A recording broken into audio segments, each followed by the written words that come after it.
Okay, well, welcome everybody to the launch of Accelerating Sustainability in Fashion, Clothing and Textiles with my co-editors and co-authors, Dr. Bernice Pan and Professor Sandy Black. Welcome everybody. We do have more people joining, but I think we'll make a move. It is being recorded, so people who attend late we'll be able to pick it up. So we'd also like to thank collectively the great work by Routledge in getting the book delivered and in the marketplace. Without sort of further ado, brief background to the book is about 2+ years ago, in the middle of the pandemic, we ran a conference around accelerating sustainability in fashion, clothing and textiles, and from that emerged a lot of interesting conversations that led to the development of the book. So I'll briefly have an overview of the book itself before a short presentation by myself, and then I'll pass across to Bernice and Sandy, and then there's a few there's 20 minutes or so at the end to pick up on questions. So if you do have any questions or observations or comments, please put those into the chat, and we'll try and pick those up, if not now, but afterwards. We also do have I think a colleague from Routledge on the call, so if we have any conversations like how if I bought 500 copies, could I get a discount? I'm sure happy to help with those sort of questions. So the book essentially is really designed to be accessible and to essentially be very practically orientated, that people can pick up in a reading, a range of different issues, within, the link to sustainability in the sector. But it's targeted both at business, academia and policymakers, but it's written in a digestible and practical manner, book backed up by a lot of case studies and examples. So the book itself is broken into sort of 32 chapters in a number of sections. We have the first part really looking at overview of the key issues by myself, and then a depth examination of the wicked problem associated with the sector, which Bernice will go into a bit more detail. We then have a second section really that's looking at policy and standards, and first chapter looking globally at the policy development myself and my colleague Lillian. Then another chapter there looking at traceability and greenwashing by Josephine and team, as well as exploration of issues around standards as they link to the sector and sustainability by Claire and Angela. A third part focuses more on business and innovation, and really there's a chapter there looking at funding and scale up by Ferguson team, a chapter by Christine really exploring some of the challenges of large transnationals in accelerating sustainability in this area. And then a multi-author chapter led by Sandy, highlighting some studies that the team there undertook looking at micro and smaller designer fashion enterprises.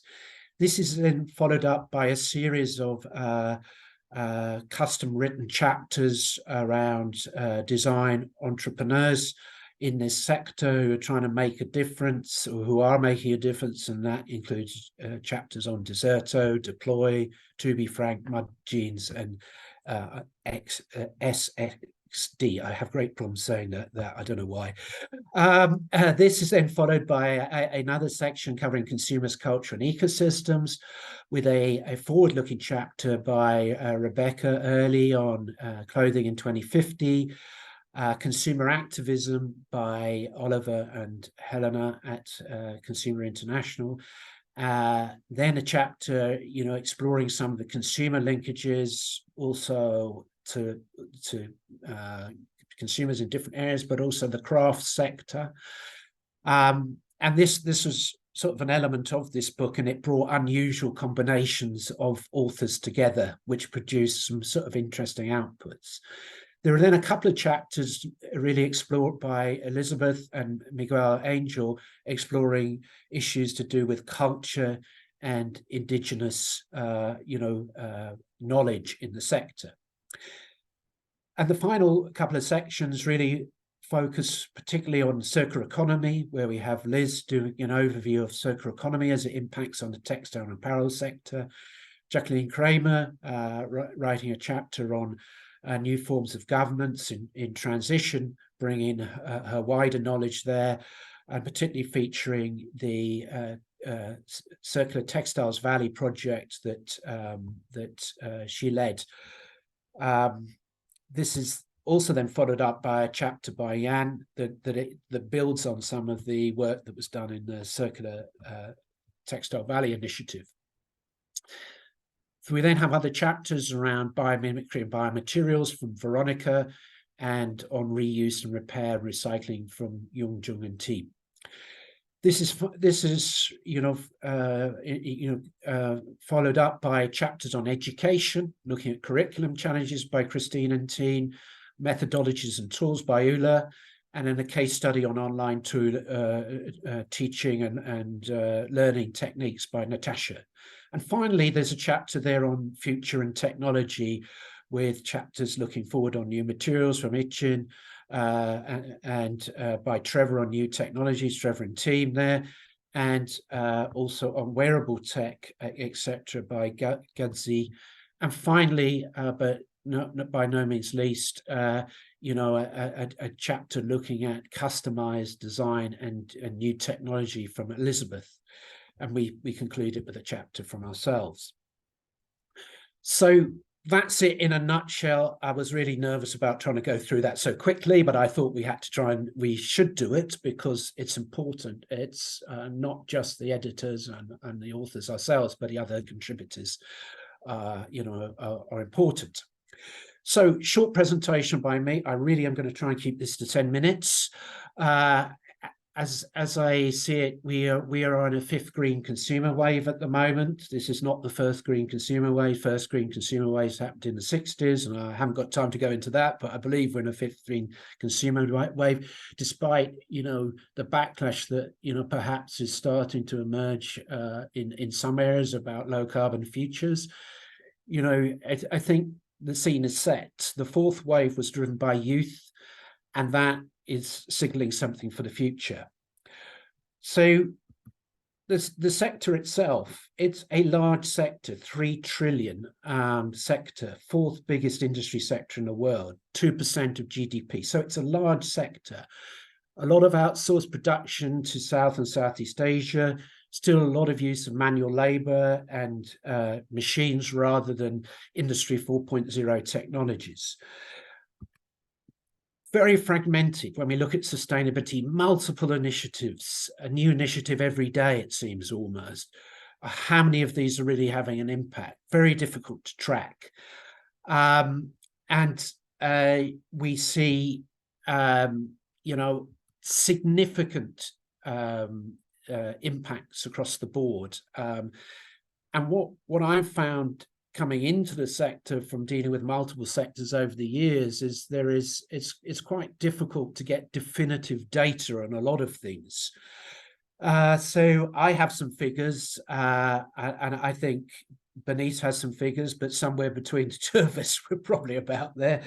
So 30% of clothing going to landfill. And in reality, and I had this checked by a colleague actually at European Environment Forum, the agency that are meeting us last week, and he reminded me that actually landfill bans are in place across a significant proportion of Europe.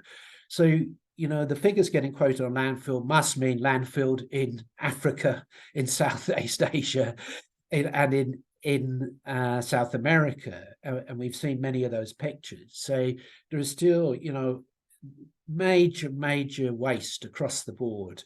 in the sector. Only 1% recycled, 10% of global CO2 emissions, 25% of chemical emissions, and second only to the agricultural sector in terms of water use. So big impacts. Circularity initiatives, and particularly product circularity initiatives, are emerging, but essentially it's clothing and fashion and textiles is a linear economy at the moment, as those statistics show. So we do see growing interest in, second life products, pre-loved, all the terminology around that, new platforms, Vinted, etc., starting to facilitate that. We do see other initiatives, but there is still a long way to go. We see also that with mixed materials being incorporated in many garments, that these are often designed for landfill. There is no separation technologies. There's no design for disassembly in place. So there's a whole big issue. And I even saw just 30 minutes ago, somebody's just put some figures like 70% of clothing is not designed for disassembly. We also have the importance of regions and localism, and particularly as we start to see more, as we start to see extended producer responsibility and other related initiatives implemented more throughout Europe. Regional recycling infrastructure, refurbishment, repair, reuse infrastructure will be of growing importance, but also how one protects local intellectual property in clothing, such as Harris tweed and other areas linked to specific knowledge and materials. We see also, big, many of the initiatives in the sector are environmental rather than social. So many of the codes and indices and tools are environmental, but we have, many challenges around the social dimensions, and particularly that COVID has led to a lot of challenges in the supply chain and a lot of questions about the world behind the brand. What is going on there, the working conditions, etc., particularly in outsourced supply chains in, Asia, Bangladesh, for example. Indigenous culture knowledge actually came out much more strongly from the conference, and has started to emerge in other areas. So how do we protect the local knowledge and culture, linked to clothing and textiles, and that is evolved in communities over many centuries often, and the designing for longevity in many areas, connection to local materials. So how do we accept and engage those communities in the discussion and learn from those communities? Fibers and materials. Well, we've got, growing, interest in different types of renewable materials. And we've just had a deep dive into good old vegan leathers through something we've been doing in the sports sector. We found huge amounts of smoke and mirrors in the sector, very difficult to get accurate information. That's partially, perhaps in some instances, because of greenwashing, if I'm, speaking candidly, but also some elements of companies not wanting to share information because they're in early stage pitching for funding. So we're seeing growing interest in different types of renewable materials, but there's still a long way to go in some of the commercialization of some of these new materials. On a policy side, we're seeing, Europe is the leader globally on circular economy policy and developments. And we're seeing a whole raft of activity now starting from Europe, where historically a lot of the focus around extended producer responsibility and eco-design has been electronics, automotive and packaging, but now textiles and clothing are in the are in the sights of the Commission.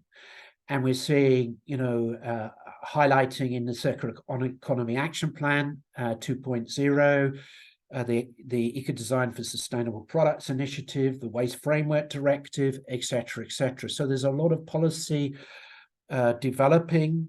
We already have extended producer responsibility in place in the sector in France and in Netherlands. I think it's coming this year in Sweden and other countries where activities are emerging. So Europe is driving the policy in this area and is much more advanced compared to other large blocks around the world. Fast fashion emerged, 20, 30, 40 years ago. Again, European Commission has highlighted that fast fashion is something they are looking at. The growing challenges over, this whole issue and whether it is ethically appropriate,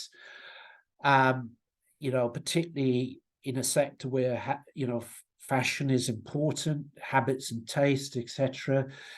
But also a lot of the issues to do with consumer culture being picked up by NGOs and others targeting new campaigns, leading to questions around issues such as choice editing. Should some of the retailers only put the best performing products on the market? Should there be the emergence of more social influencers who are directing influence to more sustainable choices rather than consumptive behavior? Greenwashing, very evident, but we're seeing a number of advertising associations highlighting new codes of conduct. And indeed, the Commission is pushing much more strongly from its consumer DG activities from greenwashing. And indeed, last week, there was a major announcement by the Commission in terms of moving against greenwashing.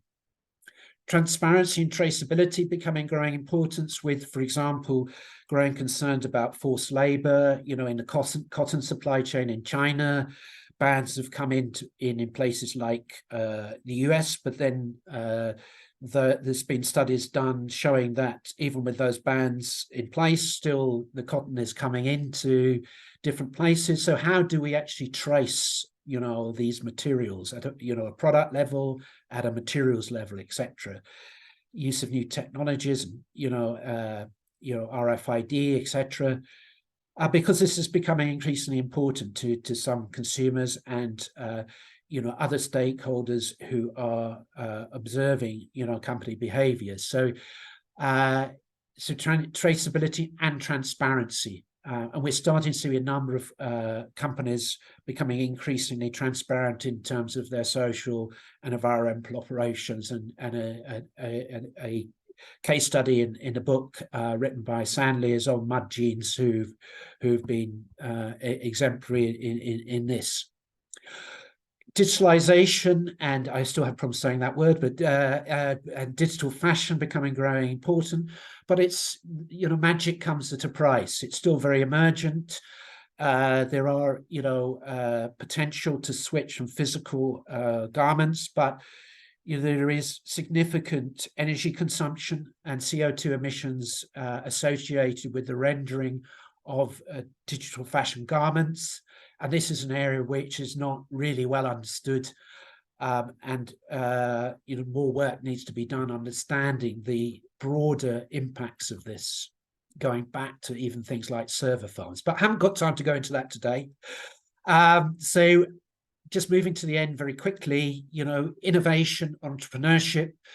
As we start to see these challenges and pressure growing on the sector, particularly the policy sector, a number of the major global transnationals will have to innovate more effectively in the area, and they will have to look at how they drive change within organizations. And Christine Chapter's chapter highlights this, but also we're seeing a number of micro and SMEs really taking very mission-driven approaches, the emergence of of a raft of B corporations such as Bernice's company and others that are really taking sustainability on board at the DNA, within the DNA of the company, and trying to drive change. And Sandy's study has brought this out in a lot of detail. Confusion emerged from students. We have a strong sustainability ethic, but how are we going to deal with that when we work in business? This is creating challenges for a lot of students we picked up. And so providing options for those students who really, want to learn and absorb and drive the change need to be dealt with in the curriculum, but also in employment as well. So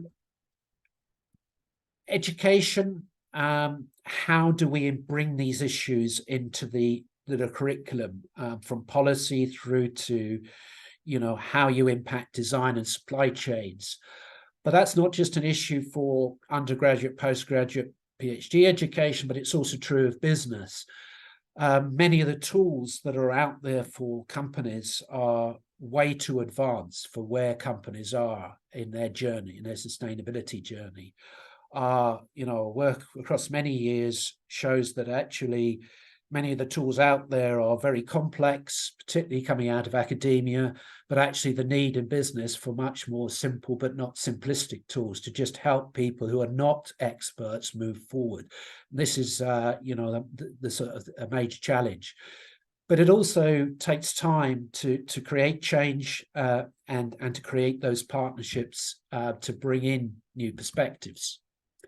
So looking to the future, many things we need to think about, but a key element is to bring multi-stakeholder platforms together, multidisciplinary stakeholders together, because it is a global sector, and it touches on the sustainability, touches on many elements. I will shut up there and pass across to Bernice. Thank you, Martin. If you could put the first slide on, please. Thank you, everyone. Thank you, firstly, to Rebecca and Routledge for publishing this book, and in particular, also to Martin and Sandy for shoulder-to-shoulder structuring, reviewing, and editing 180,000 words, about 5 times over in the last 20 months or so, and for all the contributors for bringing your invaluable knowledge to this book. We have today just about a week after the UN SDG Summit, being part of UN General Assembly in New York, just concluded, and as per all these global meetings, the conclusions often leave us confused about what is happening, if not disillusioned about what is not happening. And in 2015, the amazing promise or goals of the UN SDG, the Sustainable Development Goals, was set to really aim for collectively driving a healthy planet and the wellness of all people. And the target was set for 2030, as we all know. Today, halfway down this critical timeline, we're actually further away from these goals than we ever were before. And we actually need an emergency rescue plan for the people on planet, because none of the 40 indicators show that we are on track to meet our 2030 climate target. So at our sector of fashion, clothing, and textiles, we are actually still ferociously weaving away for our insatiable demand for growth, to increase sales, and subsequently balloon our increasing wicked problem. So I have the great joy and burden to be presenting to you in this book our collective wicked problem. And for the avoidance of doubt, the current annual output of 100 billion garments from our industry, as Martin mentioned, only 1% is recycled. What that means in 2030, in 7 years' time, less than 7 years' time, is that there will be a total of 1.2 trillion garments landfilled or incinerated. And our 2050 climate target is actually 9.5 trillion garments later. And by then, if we continue on this growth trajectory of 6 to 9% annual growth rate, which is a miracle in terms of all sector performance, we, as a fashion and clothing textile industry, will be accountable for 26% of the global carbon emission. So a key question that we as public sector policymakers, as well as corporate chiefs, refrain from asking always is, where on the planet, literally, do we plan to store this colossal amount of waste when our globe is already showing unmistakable signs of reaching its carrying capacity to the breaking point of environmental degradation, resource depletion, ocean acidification, and climate change. Next slide, please, Martin. So these stats you will probably be familiar with already, not least for the fact that if you're on this book launch, you are already leading the way in your sector in the sustainability agenda. Next slide, please. However, what we are actually doing still as an industry is to not really drive a circular economy, but to drive a circular economy of waste, where all of those stats actually turn directly into mass deforestation, soil degradation, biodiversity losses, species extinction, etc. And I joined the fashion industry in 1996, so 25 plus years ago. In this time, we as a globe have lost 17% of our global forest, and that is the size of an entire island. And it took me about 3 years being in this industry to actually realize that I cannot continue to make money and help other people make money this way, and I have to figure out a different way to doing fashion, and we've got to actually find a way to change the system structurally. And now, 25 years later, sustainability is on the tip of everyone's tongue in every corporate and public agenda on paper. However, when I'm asked, what do I see as a change since when I first started in fashion, all I can say is the change is so enormous that our problem is actually 4 times bigger than it was in the 90s, because we now produce 4 times more with even more colossal resource devouring demand than we were back then. So even though back then no one talked about sustainability, and now we all do, however, we actually haven't shrunk our wicked problem at all. In fact, we have increased it. So next slide, please. So without kidding ourselves, actually, we need to really be asking ourselves what we can do to make real changes, whether it's because of regulation or consumer pressures. We as business owners, as corporates, as executives, as academics, what are we really doing to accelerate sustainability? And this book gives you a lot of different information, knowledge, learnings, and thinking to do. And in this part of the presentation, I will try to say it in plain English, because we don't get very many opportunities to really just get to the nub of things. So the problem we have today, which we talk about, all the stats and all the pollution, etc.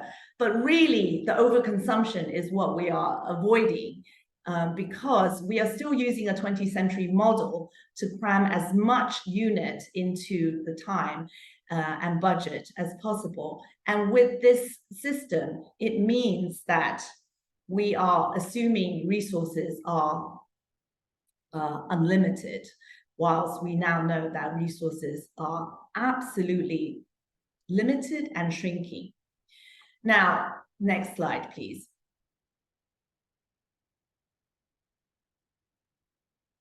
Simply taking one website from one retailer that we all know, in one product launch, they have 13,700 items on their website. And this is, if you see the top left, new arrivals.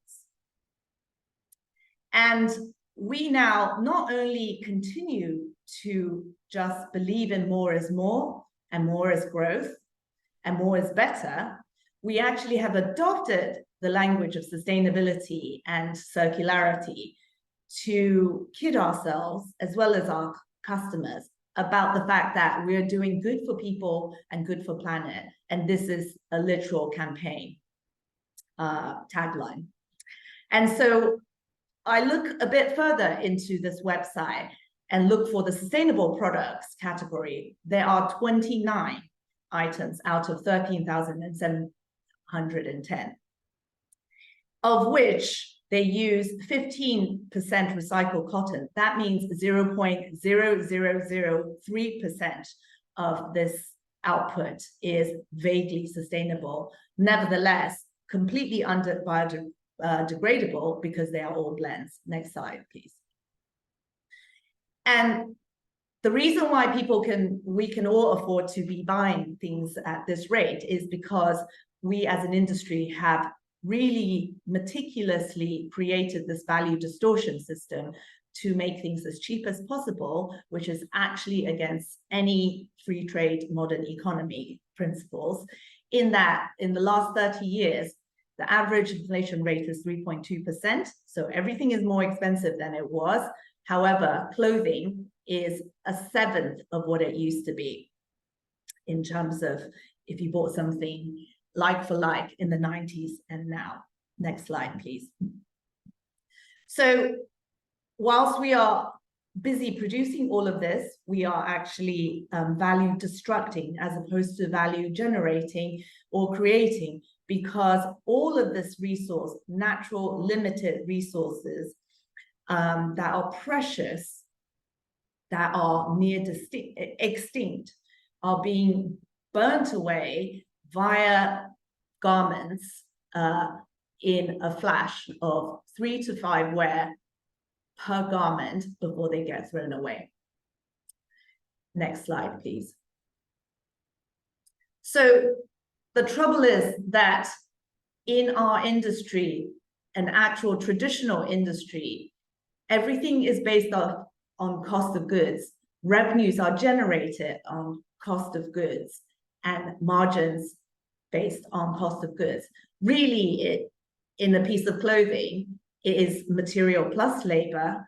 And the only way up until this point still, however much tech and social help us generate new possibilities, really increasing revenue, it means increasing quantity, and reducing costs means reducing labor pay. And that equates, therefore, directly to resource exploitation and human exploitation.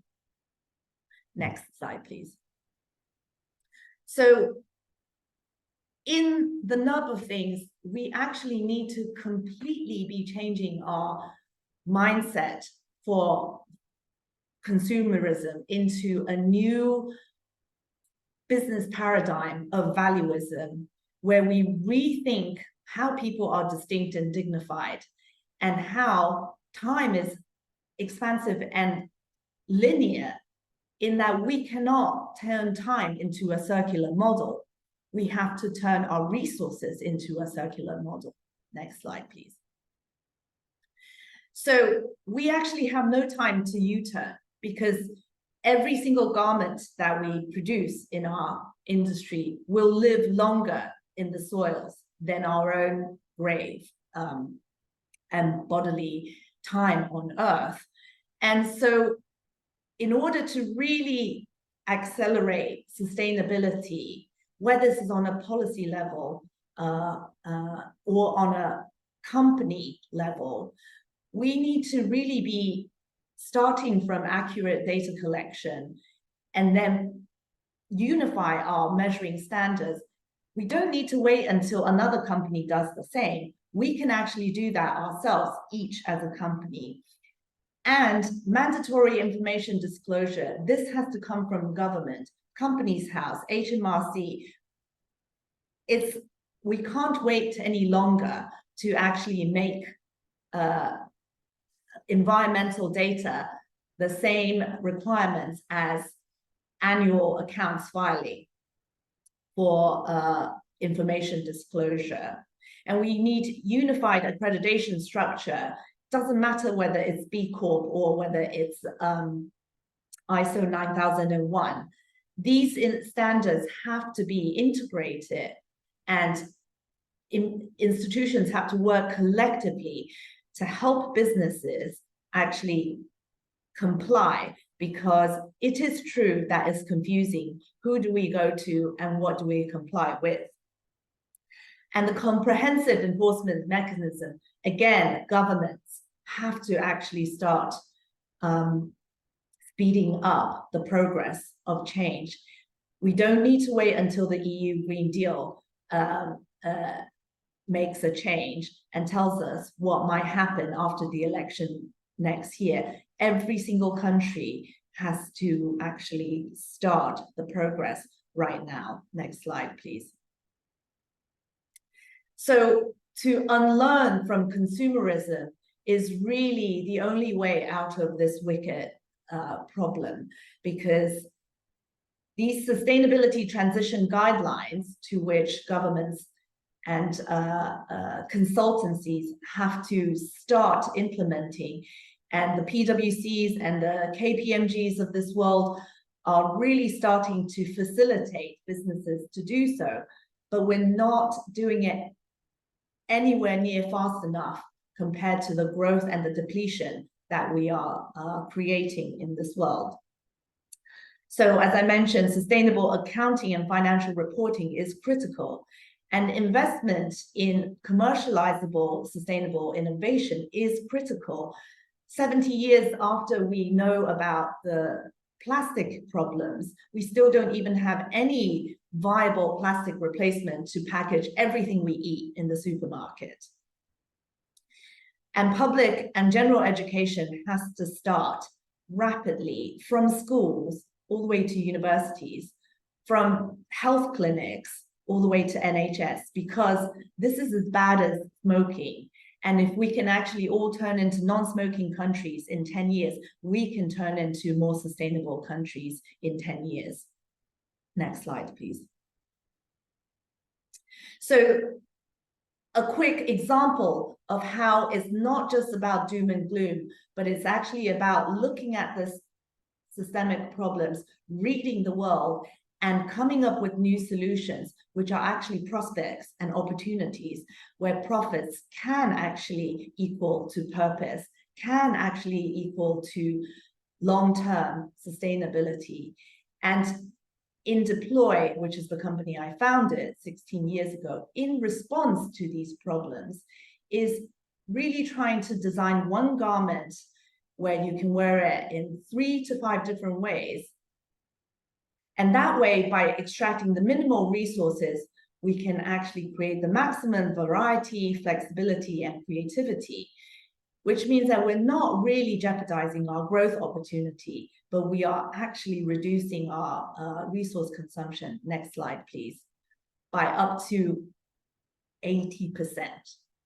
And so by creatively using innovation and process change and system change, we can actually decelerate usage of resources and scale up efficiency. And as business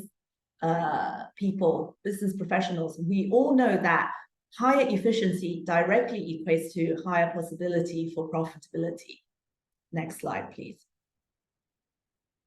So as one of the top 10 highest B Corp certified fashion companies in the world, this is not a boast. This is a plea to say, actually, if we as a small business with the annual turnover of the amount of a celebrity endorsement in one campaign of a big company, that's not even the whole campaign budget, just one celebrity endorsement is our annual turnover. If we can make changes for business to truly do good, for standards of adaptation and integration, for stakeholders engagement, for impact improvement, for change-making community to be started around the globe, then you can do it. Next slide, please. So here is our 360 sustainability compass to which we make every single decision with. And through this, all the other things that we learn from this book make sense. They are not cumbersome requirements and technical science and research that drills our head. They are guidance and beacons to actually show us with this compass where we could, how we can sail in the rough seas as the world actually turns into a more hostile environment than what we've known in the last 30 years. Next slide, please. So I urge you all, as one of the co-editors, but as well as a business entrepreneur, to really turn vision into action from this point on. Thank you, and over to Sandy.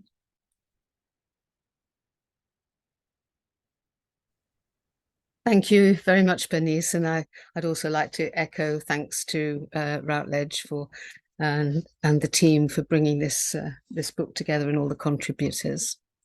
I'm just going to add some examples really of businesses to this today's agenda, because the small business sector is a very important sector of UK business, over 99%, and in fashion, the majority of businesses are micro and small led enterprises. And as a knitwear designer myself, with a former business selling knitwear, ready-to-wear and hand-knitting kits internationally, this is really quite close to my heart. So my research projects have focused on this sector. Next slide, please. And the chapter that I specifically contributed with the team from Rethinking Fashion Design Entrepreneurship, Fostering Sustainable Practices, a long word, I call it FSP for short. This was completed nearly about a year and a half ago, and this formed the basis of the research for the chapter based on these case studies. And I worked with colleagues from Middlesex University and the Open University, as well as from our own Centre for Sustainable Fashion at UAR. So next slide, please. These businesses really are significant. They have a high profile, but they as independents, they struggle to survive very often, but they have formed what I call the research and development for the wider fashion industry. You'd only have to look at the sort of copycat ideas that pervade throughout. And so these businesses need recognition, and this project attempted to analyze that and to see how they could help their key drivers for transforming the fashion sector. Next slide, please. And Bernice has just very clearly outlined these problems. We don't need to rehearse these. Everybody knows how much is there's so much to be done with resource depletion, chemicals, waste, and this caused by overconsumption and overproduction. And we also have a very labor-intensive industry that needs to look after its people as well. So next slide, please.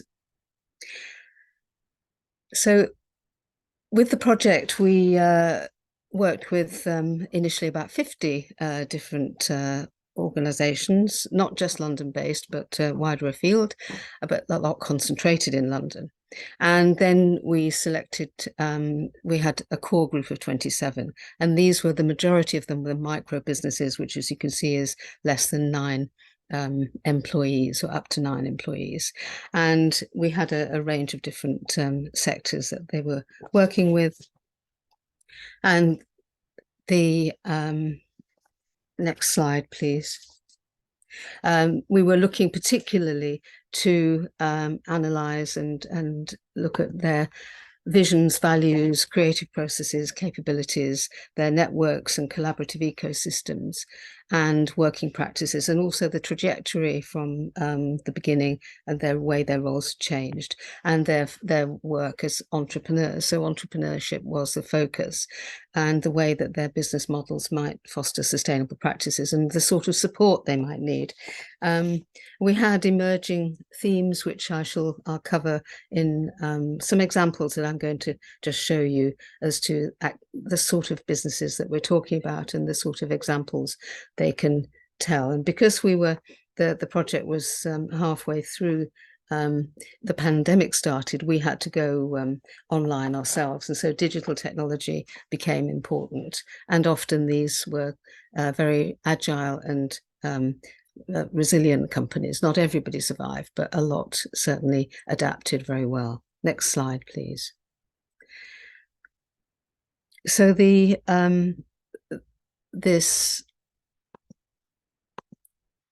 are 2 businesses that set up a social enterprise and doing great work with disadvantaged communities, often immigrants, often women, people trying to get back into starting a new life, and they treat them with dignity and give them an income and also give back to the community. Next slide, please. The Elvis and Cressy are well known also as a social enterprise, and one of the first in the UK as a B Corp in the fashion sector. They only work with rescued materials, such as this decommissioned fire hose that you can see, and create luxury high-end products. They also work with rescuing leather scraps from Burberry's production. And importantly, they give 50% to charities of their profits, and including firefighters. Next slide, please. So this company, Rayburn, is well known for upcycling. They use a lot of military, ex-military fabrics. They also engage with communities. It's okay, you can go on to the next one. And certainly in the pandemic, they went online, did a lot of talks with sustainability experts, trying to raise awareness and educate their consumers as well as engage them. So it's not all about selling products. They also, when able to, they were running workshops to help people repair and sending out kits, so people learning new skills. So a lot of community engagement. So next slide, please. This is Phoebe English, who is very strong on creating networks to amongst designers and to help reuse materials and resources. And she also went online to educate and help people understand how to she's developing sustainability in her collections, and did these creative and drawing and design workshops online. Next slide, please. And so did CuteCircuit, who are a pioneering wearable technology business who created the hug shirt way back in 2006.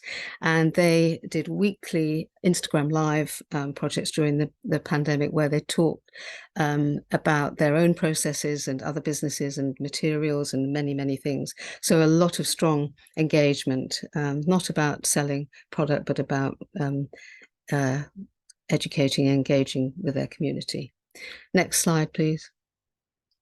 Finisterre they were the one medium-sized company that was in this cohort, only just with about 50 employees, and they are long established, have units around the UK, and work very closely with their community, get feedback. They're specialist outdoor and surfwear, and they have sustainability built in as standard, much like Bernice was talking about her business. Next slide, please. Here's a business, with board shorts that focus just on one product, and it's created from rescued and reclaimed ocean plastics, and can be then collected back and recycled at the end of its life. And that's a very small business, but also B Corp. Next slide, please.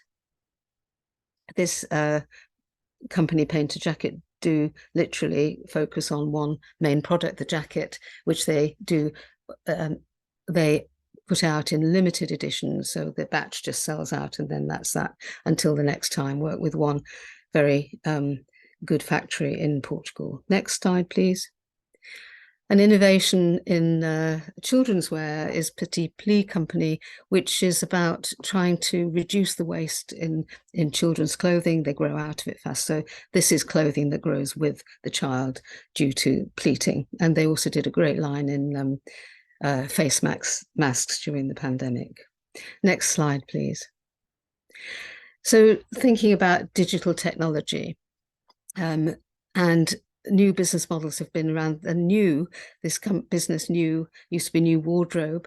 They are pioneers of clothes sharing and swapping platforms, and working in a hyper-local way, starting at the university, and now they've rolled out across the UK. So that's going strongly in the whole area of vintage and reused clothing has become much more mainstream. Next slide, please. This company, business Save Your Wardrobe, is an app which is designed for people to get much more out of their wardrobes by using it more, tracking it more, and also they help connect with aftercare services. So it's all about keeping what you have in good condition. Next slide, please. In terms of digital manufacturing, Unmade have really shifted the dial. They want to change from design, make and then sell to make on demand and customized manufacturing model, and they're working with some big labels in the business, and they've worked with knitwear and digital print, and also footwear with New Balance, and so they aim to transform the system completely, so it's end-to-end digital. That I just wanted to, if you next slide, please, also talk about, Martin mentioned the case studies which there are in the book. These are 3 which I've contributed. One is Mud Jeans, a circular denim company founded by Bert van Son, based in the Netherlands. This pioneered circular systems and leasing jeans as well as selling them. So they take back jeans that have been worn, they either resell them or they repurpose them into new fibers. So they destroy and remake the fiber, and they are using 40% recycled cotton currently within their jeans. They also, and they want to aim ideally for nearly 100%, but they're not quite there yet. They want to, they also reduce components. They've got printed labels. So that's a company that's also doing good things. And these are small companies. It's still a small business. It's now in much more competition with the bigger companies. Next slide, please. I also wrote about Bernice's company. She's explained about the 360-degree sustainability, and the also this in the next slide is the multifunctional, one of the multifunctional outfits that can be worn in very many different ways. And obviously the ethos of the company is also about great customer service and high quality, so that things last for as long as possible. Next slide, please. This is the third of the case studies, which is based by it's Deserto, which is made of cactus fiber, so leather substitute, and it's created in Mexico by two entrepreneurs who started a few years ago, just feeling they had worked in the industry and they understood that they must do things differently. So they're working both with automotive fabric, this cactus fiber, and also for fashion applications. And this is developing and growing and will provide a new alternative. So those are some of the examples of businesses, the sort of things that the sort of businesses that are doing things very differently, that they provide pioneering alternative visions, and they represent a key focus for sustainability. They need support. They don't always have, it's not a level playing field. That's very clear with many of the larger businesses. There's no rewards for working sustainably, sorry. And this really needs to be addressed at government level in particular, so there are far more incentive to do the right things. But these provide examples, and many others like them, of new ways of doing things, but they need to be measured differently. And we have quite a lot of resources on our Centre for Sustainable Fashion website. We've been focusing on supporting, next slide please, just supporting businesses such as these, and also supporting the people who support them, so the incubators, because finance is also very crucial to these businesses. Not all of them want to grow really fast. They want to grow organically, and they want to just be sufficient. But the financing for that is not easy. Not all of them want finance, but one of our colleagues, Fergus Lyon, and his team have contributed another chapter on finance for SMEs in the book, working from with some of similar businesses. So I think at that point I shall stop, and thank you very much, and I hope you enjoy the book. I'll hand back to Martin. Great, thank you very much, Sandy and Bernice. We've got a couple of minutes, I think, for questions. If anybody has any questions, or we can always follow up to my colleague Ros, and we can direct them to Bernice and Sandy. So, does anybody have any questions, burning questions, whilst you particularly have Bernice and Sandy here? And you, Martin.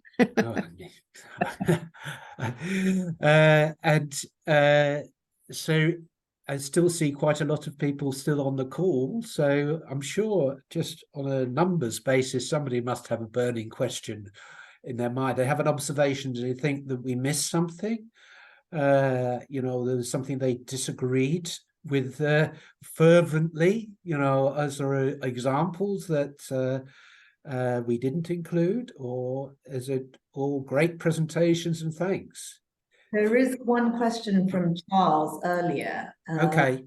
How much faith do we have that the incoming EU Green Deal will bring clarity to the circular economy? Or will it just encourage mono-material garments to be recycled and not slow down the churn? I think that's a question for you, Martin, as the circular economy expert.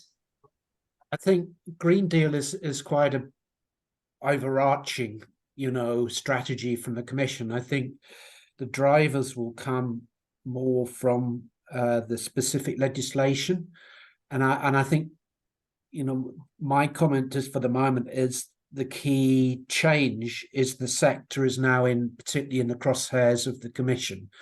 So there is legislation, in the pipeline. How it's going to impact on the detail of the sector is others will have a better comment than me on that. But one of the things that I, crudely see is if, we're going to, particularly within the European Commission, and I'm sadly including UK not within that, is that, if we're 1% recycling, then we haven't got we need to invest in recycling infrastructure and build that up, and where is the investment going to come from? What I observed from my experience in other sectors, electronics and automotive, for example, back in the 1990s and 2000s, when similar legislation came in, is that a lot of those companies, what was then waste management, now rebranded as resource management companies, they waited till certainty in legislation. So they didn't invest in terms of that infrastructure and the technologies until, there was a clear timetable in place. So I think there's issues there. The infrastructure will need to be built and invested in. By whom? Will we see similar activities happening as what happened in Japan, in those other sectors, where actually the manufacturers invested in the recycling infrastructure, rather than leaving it to entrepreneurs on the supply side. But I mean, my view is the writing is on the wall, policy is coming, and that will be an opportunity for many people if they're swift enough to anticipate that. But it's going to be a major shift for some of the sector that is slightly more conservative or less agile. Long answer. Hope you got at least 1 point from that. Any other questions? Still a lot of people on the line, Sandy, I think there's a question, not specifically for you, but as a fashion educator, a long-term fashion educator. One of the questions says, I struggle with students feeling that they can't make a difference. How to inspire them? Yeah, well, yes, nobody can do everything at once, but they do have to, it's a question of breaking it down and just showing where they can have agency, depending, for instance, if it happens to be design students, they can raise awareness throughout a company that they might be working with. But I think we have to encourage them, and there are a lot of, as I said, a lot of resources available from the Centre for Sustainable Fashion, and I think my colleague Nina, who's one of the contributors, has answered something there, because there's also at the centre we have a fashion education remit as well as research. So I think there's more and more available for people to help, but it is a question of breaking it down, because it is possible for everybody to do to achieve something, and to also talk about it, spread the message, keep escalating, really, and accelerating, as in our book title.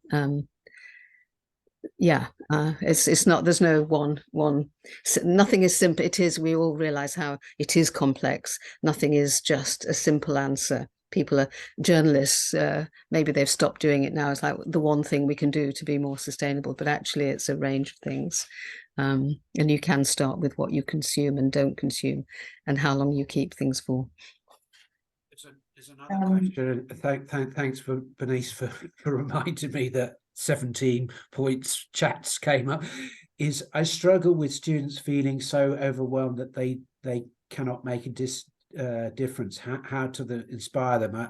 I you know, Sandy is more directly in the field, and Bernice, I know you talk at a lot of universities around the world. What is your experience there? You know, what motivates the students? I think Sandy has just answered that question, but I will answer another one that I just saw, which is what guidance do we have for recent fashion graduates just breaking into the industry? And since I'm still an industry practitioner, I will try to answer that question, Martin. And so I would say that actually it's really critical that fashion design education really trains students not only to do the creative design output, but to really understand people, to understand people who wear clothes, who we call consumers, who we call market sectors, but who really are people. And I think these days, the biggest disconnect that I find brands and in fact, many of my peers working for big high-end global brands have the same frustration or the same issues, is that brands started to be disconnected with real people because everything is about social media, it's about the campaign, it's about the market sector, it's about the growth, it's about the region, etc., etc. But as designers, really, until we relearn how to design for people, and what people really need and what people really don't want, what irritates them, actually, we're not good designers. We're just imaginary designers. So actually, if we as designers can articulate our concepts by really convincing, whether it's the people who we want to get a job from or our creative director who we're designing under, to explain to them what we know about what people want, then that is what's going to sell. And that is how you can actually try to make a difference, by doing things differently. Because what doesn't sell is no good for anyone. But if you can convince them what you're designing through real understanding of consumer requirements, forget about all this sort of market forecasting, but really understand people, then I think it makes us better designers and better people in a fashion business. I think there's quite a lot of sort of more specific and detailed questions that perhaps are best tackled by, if I might say, buying the book. And I think Rebecca highlighted a discount code for those buying the book. So I think, unless there's any really burning questions, maybe we'd like to, on behalf of the editors and the contributors, maybe we can say thank you very much, and thank you all very much for attending. And yeah, please come back to us if you have any questions. Short questions, well received, I think, probably from all of us. But thank you all very much, and I hope you found at least one useful or interesting thing, and I hope you find a lot more than that when you read the book. So thank you very much, and see you in the future.